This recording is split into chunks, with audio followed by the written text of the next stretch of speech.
2007 চন মোৰ প্ৰথম বৰ্ষ ভ্ৰাম্যমান থিয়েটাৰত হেমন্ত বৰ্তাৰ নাটকৰ নাম আছিলে সপোন ভঙা যৌৱন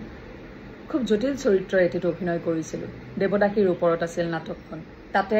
মোৰ প্ৰেমিকজনক মাৰি পেলোৱা হয় কিয়নো মোৰ পৰিয়ালৰ ফালৰ পৰা কথা দিছিলে যে মোক দেৱদাসী কৰিবলৈ মন্দিৰত উৎসৰ্গা কৰিব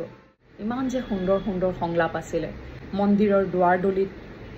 পকাতে পৰি মই কওঁ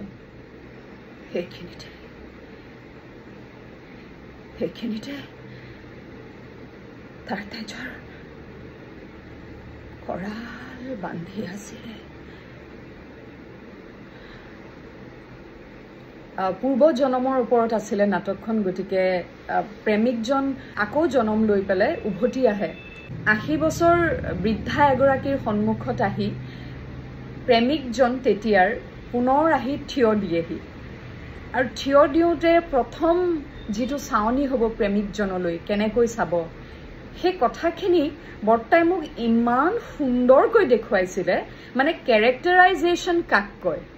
মোক সুধিলে বৰ্তাই যে তই ধৰ 80 বছৰীয়া এজনী বুঢ়ী 80 বছৰীয়া বুঢ়ী এজনীৰ শাৰীৰিক গঠন কেনে ধৰণৰ হ'ব পাৰে তই মোক কচোন মই ভাবি পেলাই ক'লো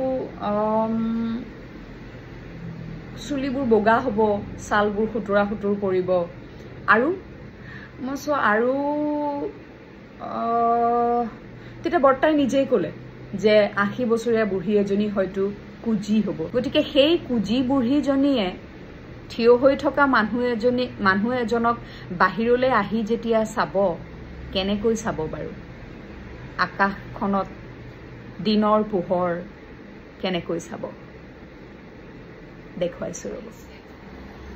আহি ধৰক কাষতে এইখিনিতে মানুহ এজন থিয় দিছে তই কেনেকৈ চাবি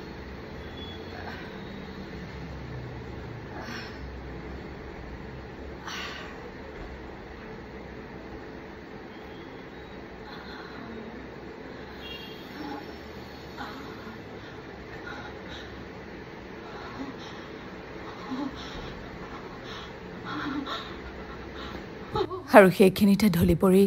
ইমান বছৰৰ অপেক্ষাৰ অন্তত তাই প্ৰাণ ত্যাগ কৰে